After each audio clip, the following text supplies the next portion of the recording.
aujourd'hui donc une conférence de l'ESAT, donc plutôt sur les écoles d'art appliqué. Je te propose donc de prendre la main. Avec les élèves, là, ils ont plutôt décidé de noter leurs questions. Et puis, en fin de présentation, je te les poserai, je les prendrai, je te les poserai. D'accord. Après, ça peut être fait au fur et à mesure, hein, c'est-à-dire si par chat, comme ça, ça marche. Je peux revenir un petit peu en arrière au moment où… Ça marche. Je te laisse la main, tu peux y aller. Ok, d'accord. Peut-être, bonjour à toutes et tous. Peut-être tu peux tourner peut-être la caméra que je vois à qui j'ai affaire. Enfin, peut-être. Est-ce que… Alors, est-ce que… Un petit peu plus bas. Oui, bonjour à toutes et tous. Bonjour de Lille. Alors, ce que je vais faire, c'est que je vais te laisser la caméra, je vais couper juste le son pour pas qu'il y ait d'interférence. D'accord, ok, parfait. Donc, bonjour à toutes et tous. Donc, moi, je me nomme Gianni Capelletti. Donc, je suis enseignant en design ou en art appliqué. Vous retrouverez à chaque fois un petit peu les deux dénominations lorsque, éventuellement, vous ferez des recherches. Donc, je suis effectivement enseignant plutôt dans le supérieur, donc en études post-bac, dans les sections maintenant qu'on appelle des sections de DN-MADE. Donc, c'est Diplôme national des métiers d'art et du design. Donc là, maintenant, les formations en art appliqué ont été réformées. Donc maintenant, c'est la dénomination que vous trouverez un petit peu partout, puisque les BTS ont été supprimés et substitués donc, dans ces formations de DN-MADE, maintenant qui se déroulent sur 3 années. Donc, au niveau des métiers du design, donc, je ne sais pas si vous connaissez un petit peu déjà la différence qui existe entre le domaine des arts plastiques et le domaine des arts appliqués. Donc, les arts plastiques, c'est ce qu'on appelle les arts dits libres. Donc, il n'y a aucune contrainte et donc l'artiste est libre de proposer en peinture ou en sculpture les pièces qu'il veut. Les arts appliqués, étant donné qu'ils ont vocation à constituer un petit peu tout votre environnement, ça va aller du vêtement au graphisme, au design de produits, votre chaise sur laquelle vous êtes assis, tous les éléments qui constituent la vie quotidienne ont été un jour conçus et dessinés par des designers. Donc, le spectre est extrêmement large. Il touche bien sûr à différents domaines qui vont de l'habillement au design de produits, à l'architecture intérieure, au design d'événements, le spectacle, etc.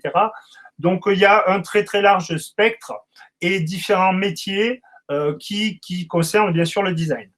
Donc, le design est avant tout une affaire effectivement de commande. Donc, c'est la différence qu'il y a avec un artiste plasticien, par exemple, c'est que nous, on doit répondre à une commande qui peut être faite par une entreprise.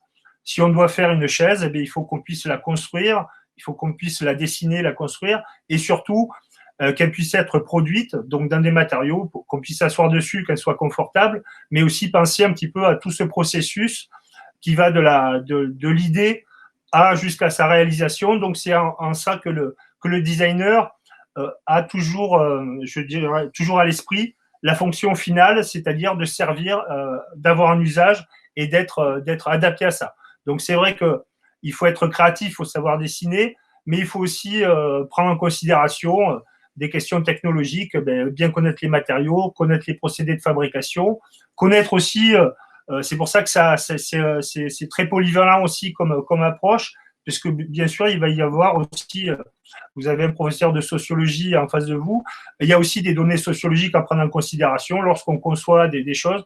Il y a des facteurs culturels, il y a des facteurs X et Y suivant le projet qu'on a à mener, que ce soit dans le domaine de la mode ou que ce soit dans le domaine du graphisme pour faire une affiche, à qui on s'adresse, etc. Donc, on a toujours un commanditaire, on a toujours une destination. C'est toujours dans le but de produire quelque chose qui sera utile. Donc, effectivement, en termes de liberté, c'est un petit peu moins libre que pour un plasticien, mais aussi tout l'enjeu du designer, c'est de se montrer créatif en composant un petit peu avec tous les paramètres qui vont rentrer en compte dans la production d'un objet industriel, puisqu'il est destiné la plupart du temps à être produit industriellement. Jusque-là, tout va bien? Ça va?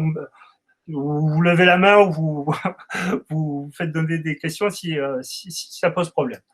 Donc, au niveau des métiers du design, moi, j'ai la chance d'être dans une école donc, qui est située à Lille, donc à proximité très proche de la frontière belge. On est à 1 heure, de Bruxelles en train, 1 heure de Paris, 1 heure de Londres, même si c'est plus dur maintenant d'y aller. Mais disons qu'on est un petit peu au carrefour de l'Europe et on a la chance dans cet établissement de dispenser pratiquement toutes les formations, la quasi-totalité des formations, que ce soit dans le domaine du textile, de l'architecture intérieure, du design de produits. Donc, on aborde un petit peu tout ça. Et l'ESAT, donc l'École supérieure des arts appliqués du textile, est spécialisée, je dirais, dans ces métiers du design. Donc, on a des formations qui commencent au lycée et on a aussi toutes les formations post-bac, donc le DNMAID jusqu'à bac plus 5 maintenant. Donc là, au niveau de l'école, donc on a un spectre assez large qui couvre un petit peu l'ensemble des métiers et des formations liées au design. Donc je vais vous présenter un petit peu dans un premier temps comment dans le supérieur, puisque je sais que vous êtes tous entre la seconde et la terminale. Donc déjà, savoir que les formations qu'on dispense ne nécessitent pas forcément d'avoir fait au lycée des arts appliqués. Je vous préciserai un peu plus tard en termes de profil et en termes de demande ce qui est demandé pour les éventuels candidats qui pourraient postuler. Mais je vais d'abord vous présenter un petit peu où les formations de DNMAID s'insèrent dans le cadre des formations en arts appliqués après le bac. Je vais partager mon écran. Hop. Pardon. Hop. Partager. Vous allez vous voir par la même occasion. Hop. C'est bon, là, vous voyez mon écran, c'est bon?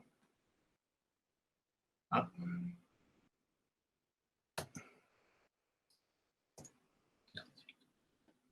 Excusez-moi. Ouais, ton écran n'apparaît pas là. Ah. Pas encore? Ah oui, je n'ai pas sélectionné. Partager, ok, pardon. Il faut que j'arrive à prendre le coup. Là, c'est bon? Là, ça devrait arriver. Ouais, là, c'est bon. Ok. Donc, là, je vais vous afficher ça en plein écran. Donc là, c'est juste pour vous situer où je me trouve par rapport à Lisbonne. Donc, vous voyez le petit point rouge de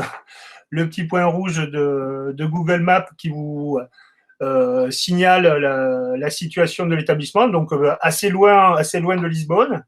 Donc là, vous avez, j'enverrai le lien aussi pour que vous puissiez voir un petit peu plus dans le détail aussi les différentes particularités de l'école.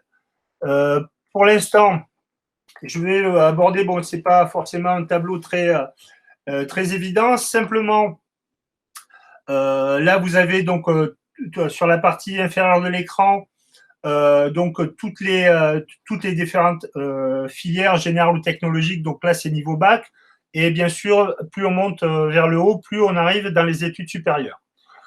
Donc, l'enseignement des arts appliqués ou du design se décompose en trois grandes familles, je dirais,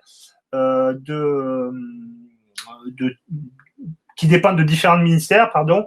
Donc, vous avez sur la partie gauche ici tout ce qui va avoir concerné l'université.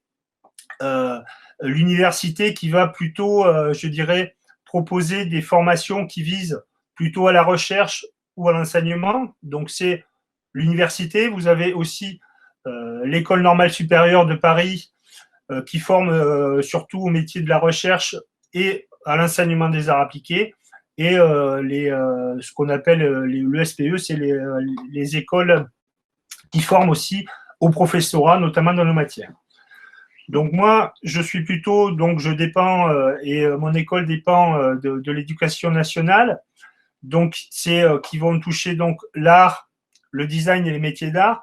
Donc il y a un petit distinguo entre design et métiers d'art. Donc le design va plutôt être porté sur une approche globale. Les métiers d'art vont toucher des choses comme l'orfèvrerie, l'ébénisterie. C'est notamment ce qui se fait, par exemple, à l'école Boulle, où c'est des métiers très, très marqués vers les métiers de l'artisanat, hérités un petit peu de l'histoire, orfèvrerie, ameublement, marqueterie ou ce genre de choses. Donc là, c'est effectivement des diplômes d'enseignement public pour la plupart qui sont dispensés par l'éducation nationale, d'accord. Et vous avez des choses qui sont plutôt régies par le ministère de la Culture. Donc c'est plutôt ce qu'on appelle le système Beaux-Arts.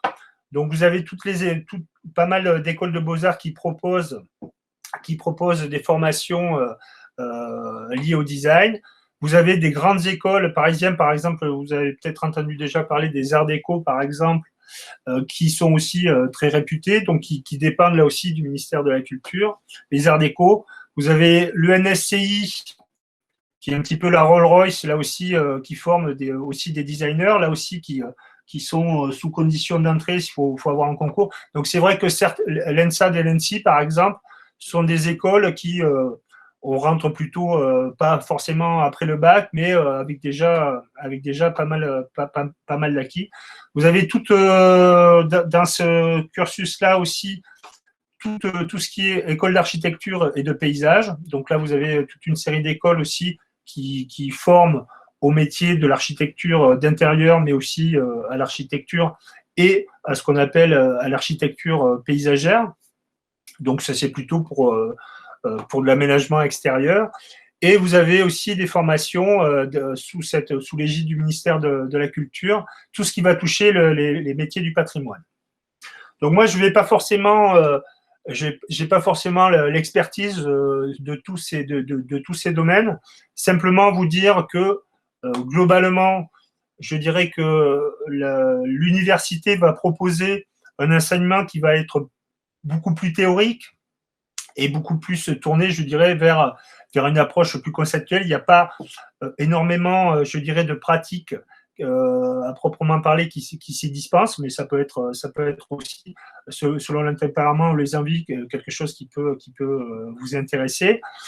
Tout ce qui est lié aux écoles des beaux-arts, c'est vrai que la démarche est un petit peu particulière parce que là, je pense qu'il faut déjà avoir un projet et on a un encadrement qui est peut-être un petit peu moins poussé que chez nous dans l'éducation nationale, dans la mesure où c'est surtout une approche où on va développer, je dirais, une approche personnelle prioritairement plutôt que l'acquisition pratique, je dirais, des métiers designers. Donc moi, c'est vrai que je me situe plutôt dans cet espace-là. Donc vous voyez que le DenMed se répartit sur 3 années. Donc nous, on est avec la réforme, il y a certaines écoles qui sont déjà à l'ouverture du DNMed 3. Nous, on en est au DNMed 2, on ouvre la 3e année l'année prochaine. Mais ceci dit, toutes les formations qu'on avait en BTS, que vous voyez encore un petit peu ici, ont basculé ou basculent progressivement vers ces diplômes nationaux des métiers d'art et du design. Donc, c'est essentiellement de ça que je vais vous parler aujourd'hui, puisque c'est dans ce domaine-là que j'enseigne pour ma part. Est-ce que déjà il y a déjà des questions ou des éclaircissements par rapport à ce tableau? J'avance. Peut-être Loïc, Non? J'avance. Donc au niveau des spécialités, des mentions qu'offre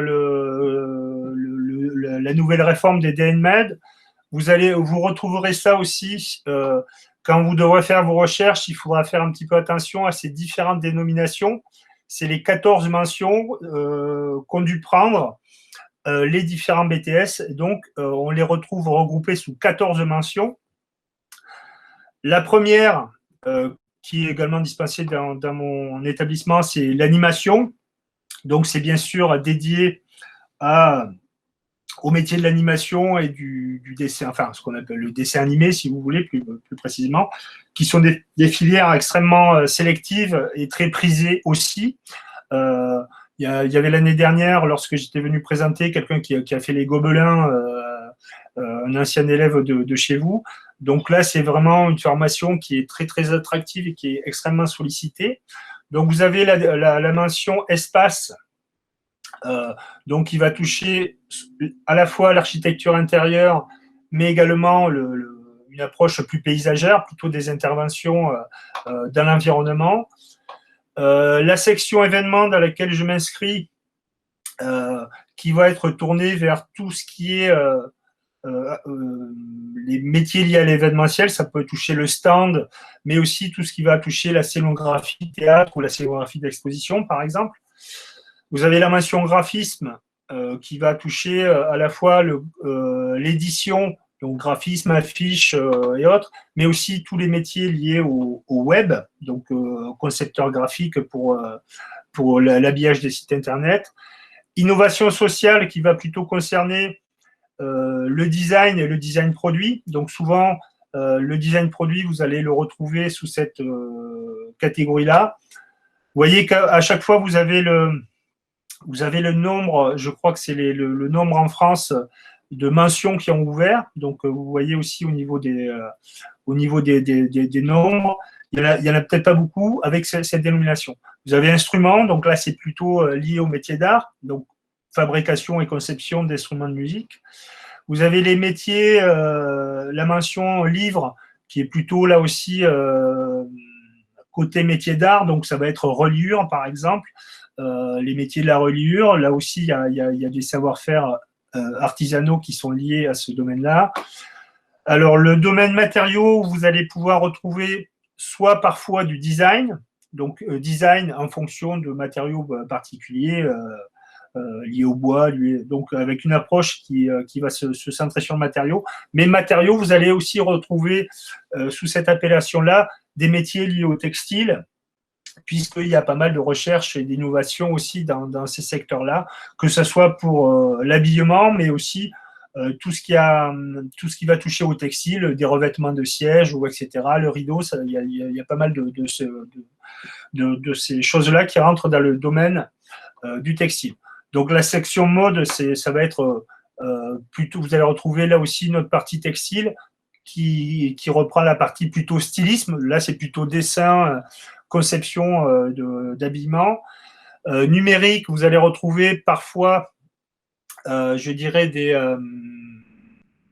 des métiers liés à ça. Ça peut être autour du graphisme, mais ça peut être aussi en faisant intervenir, je dirais, la dimension numérique. Donc, ça peut être aussi des interfaces qui ont recours à ces technologies du numérique. Objet, c'est souvent là-dessus qu'on vous allez retrouver le design produit. Donc, ameublement, objet de la vie de tous les jours.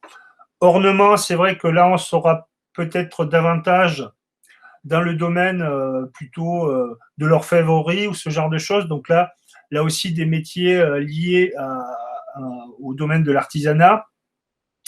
Patrimoine, également, là, c'est plutôt des métiers qui vont être liés soit à l'architecture ou soit comment dire, à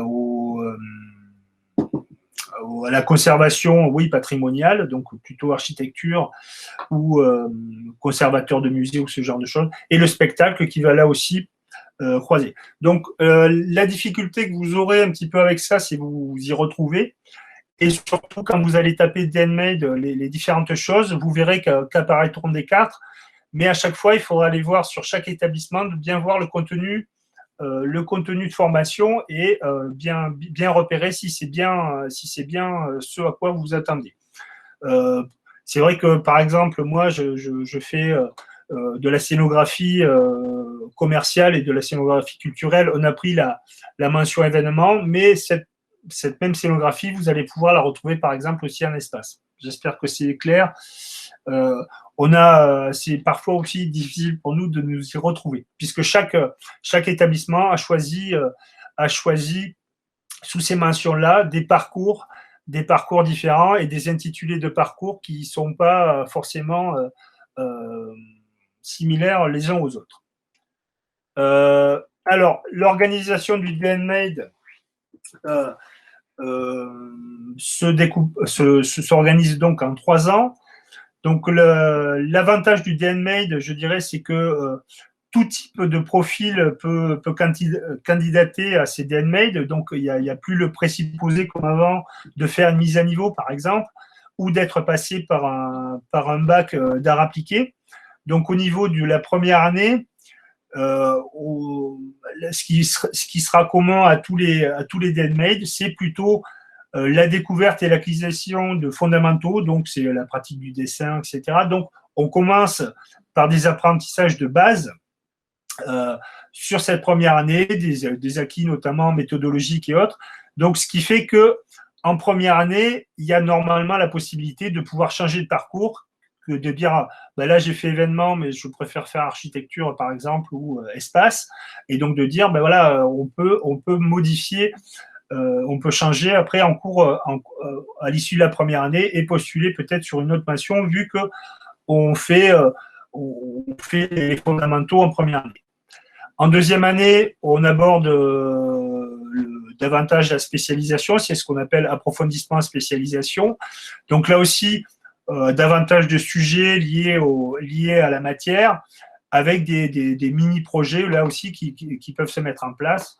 Et la troisième année, où il y a un perfectionnement, un projet. Donc, il y a un projet particulier qui est mené tout au long de l'année, en plus des autres cours et des autres enseignements. Mais il y a un projet particulier qui est défini conjointement avec les équipes. Mais il y a l'idée d'avoir de se perfectionner véritablement dans la matière. Au niveau des DNMade, là, c'est des données nationales. Vous voyez un petit peu au niveau des origines, on a des choses des origines très diverses, à savoir 10%, ça c'est au global, hein, 10% de bacheliers de la filière professionnelle, des bacheliers technologiques. On en a beaucoup qui ont fait déjà art appliqué avant, donc qui rentrent aussi dans cette catégorie-là. Et à peu près un tiers qui viennent de filières générales.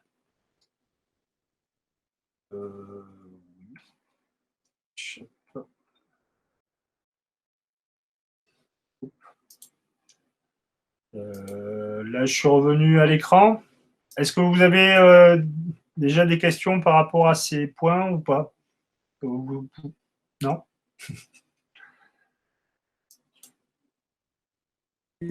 Ils sont très attentifs, ils t'écoutent très bien. Je pense qu'ils prépareront leurs questions pour la fin.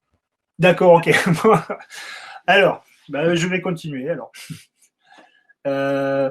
Donc, je vais maintenant vous présenter un site qui pourra vous fournir pas mal d'éléments d'information qui reprennent site sur lequel j'ai puisé une partie des choses.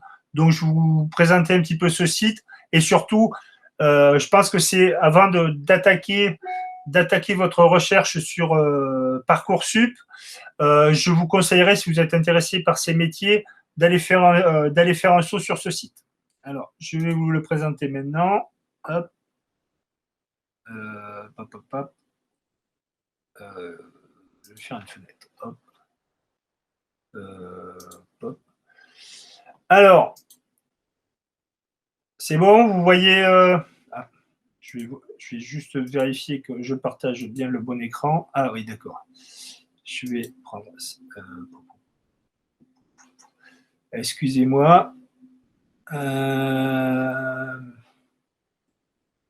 Partager. Donc, le site en question qui est un site national qui recense un petit peu toutes les formations et qui fait un petit peu le détail des différentes filières dans les métiers du design et des métiers d'art. C'est donc design et métiers d'art tout attaché, d'accord.fr. J'ai envoyé le lien à monsieur Comaille qui vous permettra d'aller faire un tour. Donc, sur ce site national des arts appliqués, vous avez pas mal d'informations. sur les établissements, sur les formations. Il y a par exemple sur ça reprend un petit peu tous les acronymes. Si vous voulez un petit peu le détail du tableau, vous allez voir un petit peu les différentes appellations et les différents acronymes pour vous repérer un petit peu dans ces études supérieures. Vous avez la possibilité d'aller voir au niveau des formations, notamment le DNMAID ici, que je vais cliquer. Vous allez avoir un petit peu le détail de cette DNMAID. Donc ce DNMAID, c'est vrai que j'ai oublié de préciser, a été réformé puisque maintenant il s'inscrit dans la nomenclature du système LMD, donc licence master, qui est le système européen. Donc là aussi, il y a l'idée finalement que ça va fonctionner par la délivrance de crédits ECTS qui pourront être utilisés dans les poursuites d'études, notamment si vous passez par Erasmus, par exemple, dans votre scolarité. Donc, il y a l'idée de trouver un système d'équivalence, je dirais européen, là aussi, qui soit commun à tous. Donc, le DNMAID s'inscrit un petit peu dans cette logique. Vous verrez les différentes façons d'y entrer, mais c'est surtout le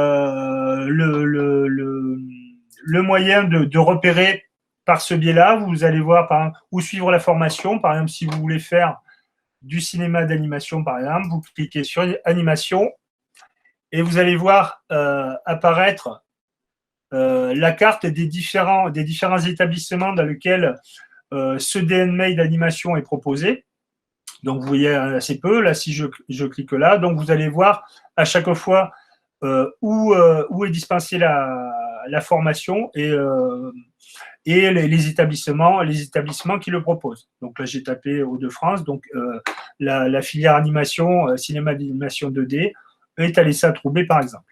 Donc, c'est vrai que ça permet assez bien de se repérer pour les différentes mentions. Si je prends, par exemple, objet, pareil, là, vous allez peut-être en avoir un petit peu plus. Voilà, vous avez tous les lieux de formation publics ou les établissements, je précise, privés sous contrat, dans lesquels sont dispensées ces mentions. Donc après, ça peut être intéressant aussi de savoir si vous avez de la famille, en France, par exemple, de savoir que c'est dispensé là-dedans.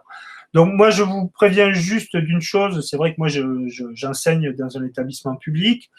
Les formations que l'on propose, vous trouverez peut-être l'équivalent, pas forcément dans des formations privées, mais ce n'est pas du tout le même système. Et en termes de garantie, la seule garantie que vous ayez pour pas mal d'entre elles, c'est des formations qui sont extrêmement chères. Ça va de 8 000 ou 10 000 euros l'année pour certaines d'entre elles. Donc, je vous conseillerais d'abord de regarder au niveau des établissements publics. Les privés sous contrat, bon, il y a des frais d'inscription, mais c'est pas forcément prohibitif. Mais au moins, c'est conforme aux directives nationales et c'est sous la tutelle de l'État. Donc là aussi, vous allez voir pléthore, quand vous allez taper école d'art, vous allez avoir une pléthore de formations payantes. Là aussi, bon, il y en a des très bonnes, hein, mais il y a aussi pas mal, comme c'est un secteur où il y a beaucoup de demandes, vous aurez énormément d'offres qui vont vous proposer ces différentes formations. Donc là, ce site-là, Designer appliqué, est intéressant. Vous allez voir les différentes formations et vous avez pas mal de ressources liées au domaine du design et des métiers d'art avec quelque chose de précis.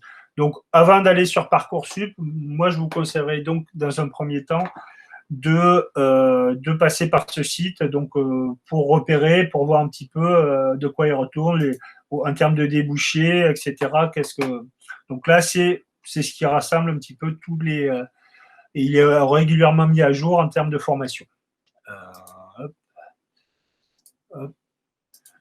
Alors, une fois que vous avez fait ça, moi, je vais peut-être vous présenter un peu plus précisément les formations qui sont dispensées chez moi. Peut-être que ça vous parlera plus avec des images.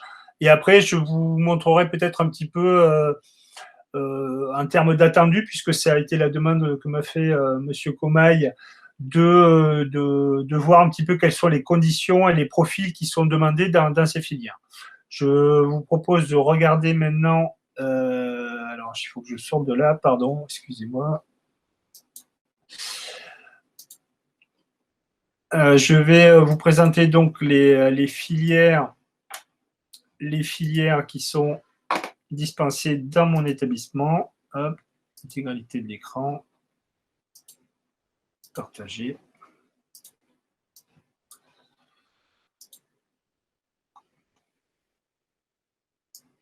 Alors, une seconde, je prends un peu d'eau.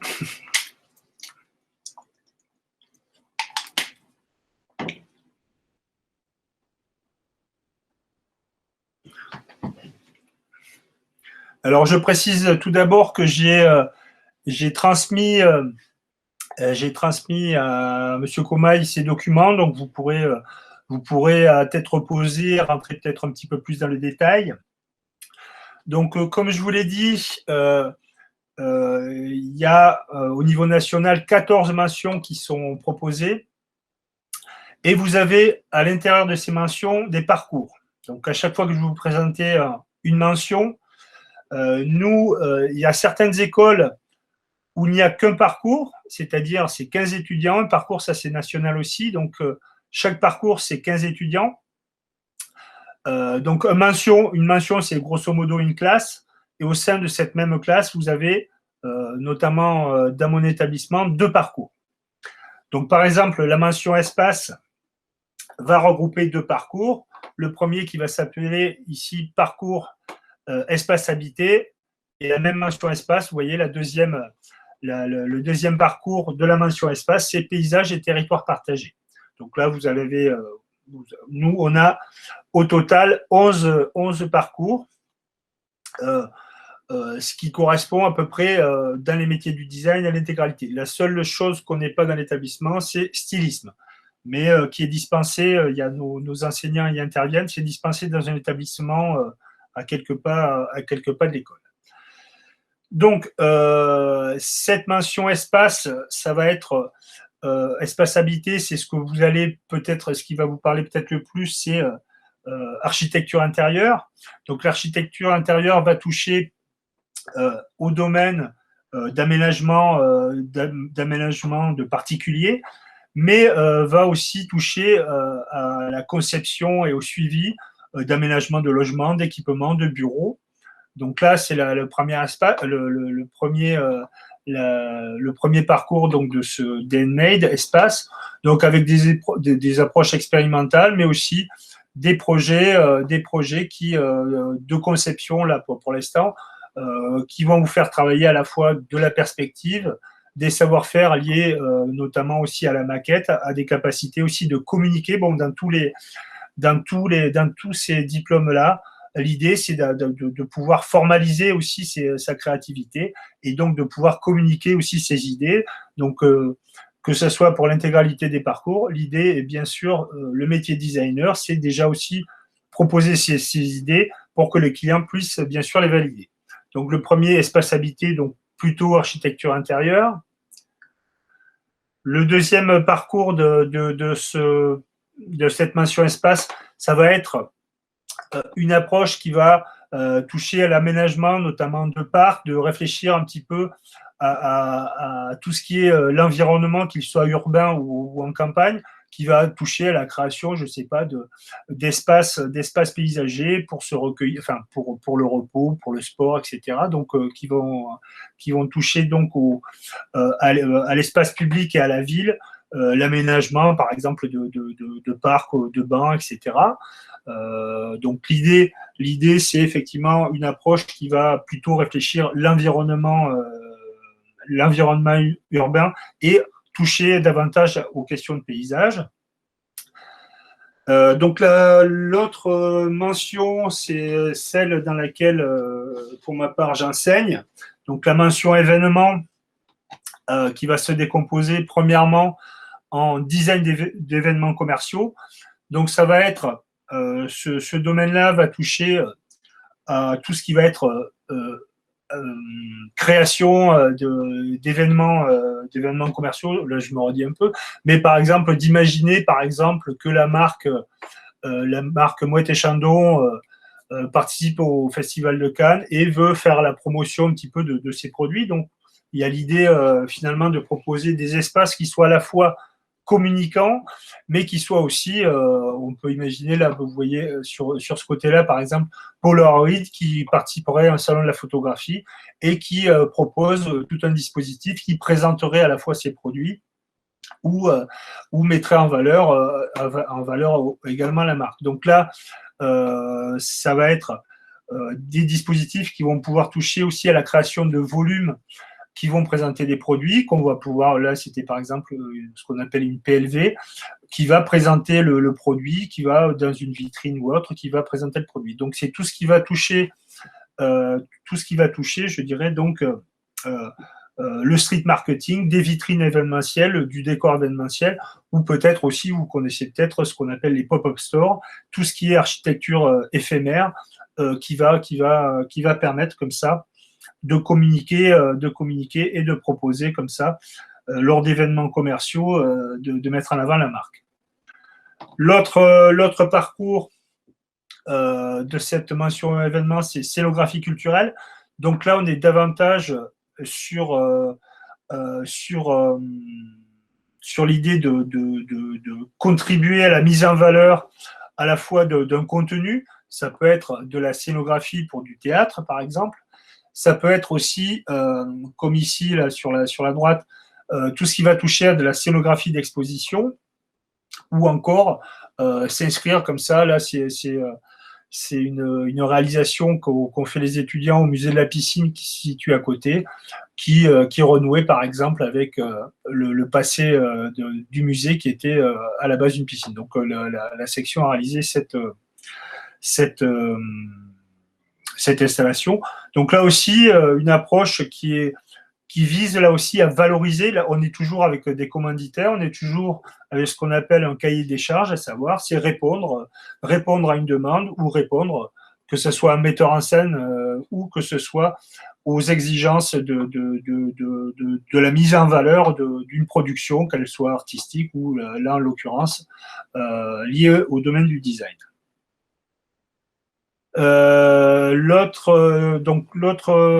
Autre parcours, la mention matériaux. Donc là, elle s'appelle matériaux, mais vous allez pouvoir la retrouver parfois sous le terme textile. Donc là, c'est textile, couleur et matière. Donc là, c'est plutôt une approche qui va se tourner vers tous les métiers liés au tissage, là aussi à la création de matériaux qu'on va pouvoir retrouver, comme ici par exemple pour l'ameublement, en faisant appel bien sûr à des capacités pour créer à la fois des nouveaux matériaux, mais aussi être vigilant pour ces textiles sur la matière et la couleur. Donc là aussi, avec des domaines d'application, on peut le retrouver dans l'ameublement, on peut le retrouver dans l'industrie automobile, ou on peut le retrouver dans la mode. Toujours pour cette mention matériaux, dessins, motifs, donc une approche qui va être davantage la création, là en l'occurrence de motifs, qu'on va pouvoir retrouver déclinés là aussi pour l'accessoire, pour l'accessoire de mode, mais aussi pour l'industrie textile dans son ensemble, pour des rideaux par exemple, ou pour du vêtement. Donc là aussi, là je dirais plutôt orienté motif. L'autre, c'est davantage l'expérimentation des matériaux. Donc, ce qu'on appelait avant design produit, c'est transformé. Vous allez retrouver le design produit plutôt en mention objet. Donc là, c'est la première mention objet de l'école, c'est design et matériaux. Donc là aussi, avec une approche de création d'objets, mais en réfléchissant plus spécifiquement, je dirais, à l'usage de matériaux spécifiques. Là, par exemple, le bois. Là, par exemple, peut-être avec la notion de recyclage, notamment du jean, peut-être des reliquats.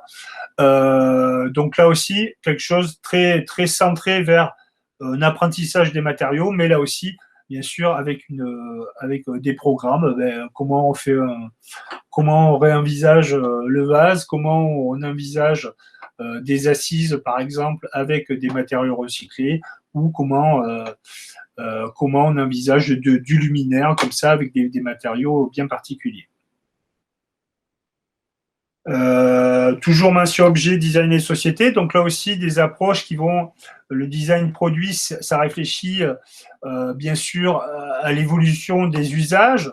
Donc là, on peut très bien imaginer ça sur un mini potager intérieur. Donc des gens qui vont réfléchir à des produits ou à des solutions innovantes dans le secteur, enfin, dans les différents secteurs. Donc avec une réflexion qui est beaucoup plus parquée, je dirais. L'autre, c'est enfin, le design matériaux est davantage tourné vers du concret. Là, on sera plutôt sur effectivement les secteurs de l'innovation, donc avec toute une série aussi de partenariats. C'est vrai que j'ai oublié de préciser que l'école, la plupart des sections ont des partenariats avec le secteur privé, parfois des commandes aussi. Donc là, par exemple, c'était un partenariat avec un fabricant de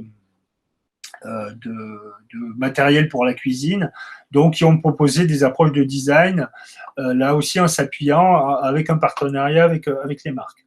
Donc nous aussi, par exemple, sur certaines, on a certains travaux de commande parfois qui nous permettent là aussi d'avoir un lien direct avec des projets concrets. Préciser également que dans toutes ces formations, il y a aussi des professionnels qui interviennent. Moi, je suis pour ma part prof, mais j'ai pas mal de mes collègues qui sont aussi professionnels, des professionnels du design aussi à l'extérieur. Donc là aussi, c'est cette ces doubles profils permettent aussi d'avoir une plus grande richesse dans les approches. Là, autre mention là qui est aussi assez prisée, donc graphisme avec une première option, donc support connecté. Donc là, c'est tout ce qui va toucher à la communication visuelle, pensée, je dirais, notamment au travers de vos écrans, que ce soit pour le web, mais que ce soit aussi pour les téléphones portables. Donc, penser un graphisme et à des interfaces graphiques adaptées pour tout ce qui va être beaucoup plus marqué par les technologies numériques. Donc, graphisme toujours, mais plus orienté web et support connecté, donc. Édition multi-support, là, c'est, je dirais, le graphisme tel que vous le connaissez également, à savoir campagne d'affiches, déclinaison presse. Donc là aussi, avec des commanditaires, là, c'est pour travail d'affiches autour d'une exposition pour un musée. Donc avec là aussi, une approche, là aussi, qu'on va retrouver, bien sûr, sur des compétences qu'on va retrouver là, mais plutôt orienté support plus traditionnel que sont l'affiche, le flyer ou l'édition. Et enfin, le dernier parcours, et non des moindres, donc cinéma d'animation. Donc là aussi, avant, il y avait ce qu'on appelle les DMA, maintenant qui se transforment lui aussi en DNAID, donc avec un parcours sur 3 ans, qui vont aborder donc tous les métiers de manière un petit peu large, je dirais, qui vont un petit peu tous les métiers liés à l'animation, qui va à la création de storyboard, qui va être donc il y a différents métiers là aussi, il y en a qui sont plutôt sur la couleur, d'autres qui sont plutôt sur la création de personnages, donc qui abordent de manière assez large ces différents métiers. Et là aussi, c'est une formation de l'école qui est extrêmement demandée également, puisque les taux de pression sont très importants. Hop.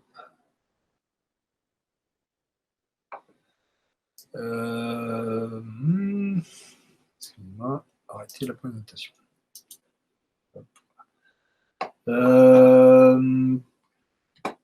Après, si ça fait trop d'infos, il faut me le dire. Moi, je ne sais pas après si vous avez des choses plus particulières.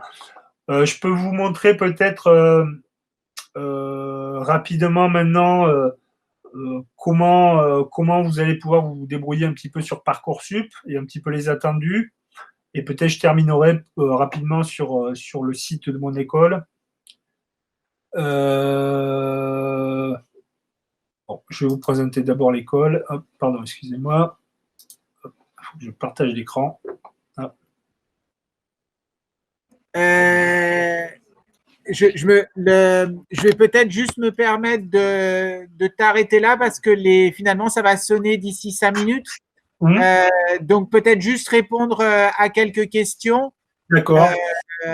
En fonction de ce que tu as fait, je vais je vais moi m'asseoir et puis je prends les questions, j'arrive. D'accord.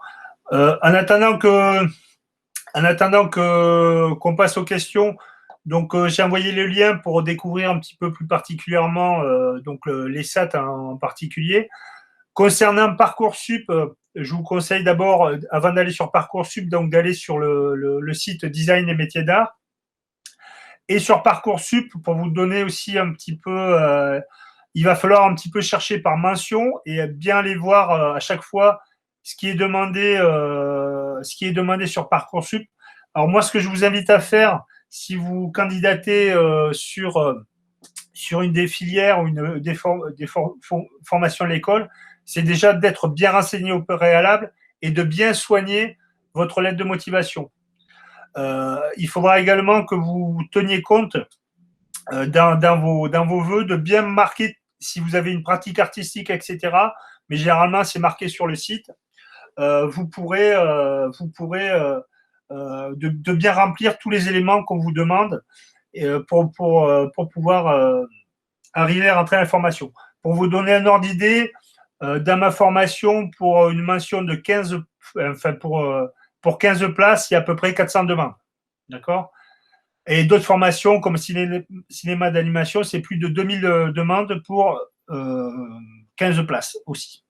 Donc, il y a certaines, vous verrez, normalement, sur Parcoursup, il y a indiqué les taux de pression. Nous, on a l'avantage d'avoir 2 parcours par mention. Donc, l'idée aussi, c'est que de ne pas vous effrayer avec ça, c'est qu'il y a quand même pas mal de gens qui arrivent à rentrer. Voilà. Ouais, alors juste sur les quelques minutes qui nous restent. Alors déjà, merci beaucoup pour ta présentation. Ne te fais pas de soucis parce que elle était très détaillée, très claire. Bon, je pense que les élèves commencent maintenant à comprendre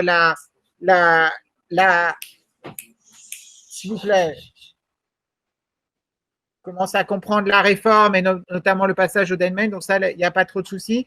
Peut-être je pense qu'il y a quelques questions et je vais essayer de les cibler sur les 5 minutes qui nous restent, qui sont plus forcément sur Parcoursup. Bon, premièrement, il y a une élève qui demande si sur Parcoursup, vous demanderez un book ou une réalisation artistique. Alors, tout dépend, tout dépend les filières. Donc, tout ce qui est normalement au niveau national, normalement, il n'est pas demandé de book. C'est même pas, on ne demande pas qu'il y ait déjà une maîtrise phénoménale des choses. Par contre, tout ce qui va pouvoir témoigner d'un intérêt, c'est-à-dire tout ce qui, s'il y a des gens qui suivent des cours de dessin, par exemple, etc., tout ce qui va être attestation, etc., de dire qu'ils portent l'intérêt pour la matière et qu'ils ont une connaissance un petit peu des filières. Donc ça, c'est bien lire à chaque fois les attendus des parcours, le descriptif, et de reprendre des éléments déjà dans leur lettre de motivation. Nous, on demande si, vous verrez, c'est marqué notamment pour ma filière, qu'ils peuvent mettre un lien, avec vers un site personnel. Après, c'est un peu à double tranchant aussi, hein, ces sites-là. Donc là aussi, bien sûr que tout ce qui peut témoigner de l'intérêt et d'une pratique sont les bienvenus. Donc le book, normalement, officiellement, c'est pas demandé. Nous, on dit, si vous le souhaitez, il y a un petit, vous pouvez mettre un lien dans la lettre de motivation. Mais il y a énormément de rubriques sur Parcoursup. C'est bien être vigilant. Il y a beaucoup d'informations qu'ils peuvent mettre ou des attestations, ce genre de choses. Donc, d'être bien vigilant avec ça. Et c'est surtout la lettre de motivation de dire j'ai vu le site, je me suis renseigné, j'ai vu. Donc là, cette année, les portes ouvertes, c'est un petit peu compliqué. Mais je les invite d'ailleurs, oui, les portes ouvertes, nous, ça va être virtuel, mais il y aura quand même des choses qui vont se faire, notamment sur notre site, le 5 et le 6 février. Les écoles parisiennes, je crois qu'il y en a quelques-unes qui vont le faire.